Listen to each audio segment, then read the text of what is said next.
प्रत्येक घरामध्ये अशी एक तरी व्यक्ती असते की त्याला कारला अजिबात आवडत नाही, पण ह्या पद्धतीने कारला एकदा नक्की बनवून बघा.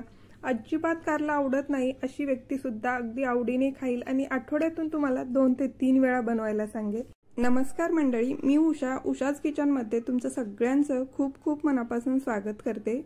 चला तर मग रेसिपीला आपण सुरुवात करूया. इथे मी 2 मोठ्या आकाराची कारली घेतलेली आहेत.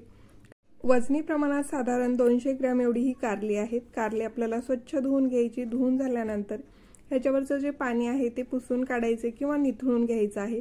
तर कारल्याचे मध्यम आकारामध्ये इथे मी एका कारल्याचे 3 भाग करून घेतले. पुन्हा मग एका भागाचे 2 भाग करून ह्यातला जो बियांचा भाग आहे तो काढून घेतला आणि अशा पद्धतीने अगदी बारीक बारीक इथे मी स्लाइस करून घेतलेले आहेत. तर इथे पाहू शकता तुम्ही अशा पद्धतीने जर आपण कारलं जे आहे ते उभं धरून जर कट केलं तर ते अगदी पटकन कट होतं. तर इथे मी सर्व कारल्यांचे छान असे स्लाइस करून घेतलेले आहेत, पण खूप जाड किंवा खूप पातळ सुद्धा केलेले नाहीत. मध्यम आकारामध्ये आपल्याला हे स्लाइस करून घ्यायचे आहेत. आता एका भांड्यामध्ये हे स्लाइस काढून घेतले. आता ह्यामध्ये 1 चमचा मीठ टाकून घेतलेला आहे. मीठ टाकल्यानंतर व्यवस्थित असं हे मीठ कारल्याला लावून घ्यायचे. वरती झाकण ठेवायचे. झाकण ठेवून साधारण 20 मिनिटांसाठी आपल्याला हे बाजूला ठेवून द्यायचं.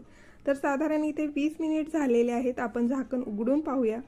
कारल्याला आपण मीठ लावून ठेवलेलं असल्यामुळे अशा पद्धतीने कारलं पाणी सोडतं आणि कारल्यामधला जो कडवटपणा आहे तो कमी होतो. ह्या पाण्याबरोबर तो निघून जातो. आता ह्यातलं पाणी आपल्याला अशा पद्धतीने पिळून काढायचं आहे. तर अशाच पद्धतीने राहिलेल्या कारल्यामधलं सुद्धा आपण पाणी पिळून काढूया. तर इथे आपण मीठ टाकून कारलं ठेवलं होतं, त्यामुळे 2 ते 3 चमचे एवढं पाणी इथे निघालेलं आहे. ह्यातला कडवटपणा जो आहे तो कमी होतो अशा पद्धतीने कारला आपण पिळून घेतल्यामुळे. आता ह्यामध्ये टाकूया पाव चमचा हळद. कारल्याला अगोदर सुद्धा आपण मीठ लावून ठेवलेलं असल्यामुळे अगदी पाव चमचा इथे मी मीठ टाकून घेतलेला आहे. कारल्याला छानशी चव येण्यासाठी इथे मी अगदी लहान चमच्याने 1 चमचा गरम मसाला, त्याच चमच्याने 1 चमचा भाजलेल्या जिऱ्याची पावडर आणि 1 चमचा धने पावडर टाकून घेतलेली आहे. आता 2 चमचे इथे मी लाल तिखट घेतलेलं आहे. लाल तिखटाचं प्रमाण तुमच्या चवीनुसार तुम्ही कमी अधिक करू शकता. आता ही सर्व मसाले आपल्याला कारल्याच्या स्लाइसला व्यवस्थित अशी लावून घ्यायची. तर लावून झाल्यानंतर ह्यामध्ये 1 चमचा बेसन आणि 1 चमचा तांदळाचं पीठ टाकून घ्यायचं आहे. बेसनामुळे छान खमंगपणा येतो आणि तांदळाच्या पिठामुळे कारलं छान कुरकुरीत तयार होतं. आता तांदळाचं पीठ आणि बेसन व्यवस्थित असं लावून घ्यायचे. तर इथे पाहू शकता तांदळाचं पीठ आणि बेसन छान असं कोट झालेलं आहे. आता ह्यामध्ये आपल्याला अर्ध्या लिंबाचा रस पिळून घ्यायचा आहे.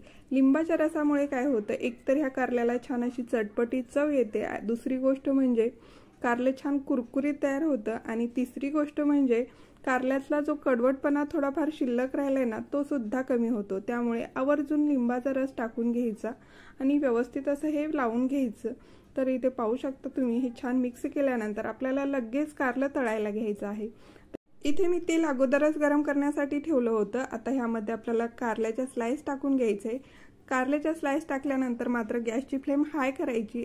हाय फ्लेमवरती आपल्याला कारलं छान कुरकुरीत होईपर्यंत तळून घ्यायचं आहे. तर इथे पाहू शकता तुम्ही अगदी 1 ते 1.5 मिनिटांमध्ये कारलं छान कुरकुरीत तयार होतं आणि वरती तरंगायला लागतं. त्यावेळेस आपल्याला चमच्याने हे छान मिक्स करून घ्यायचे आणि अशा पद्धतीने कुरकुरीत होईपर्यंत तळून घ्यायचं आहे.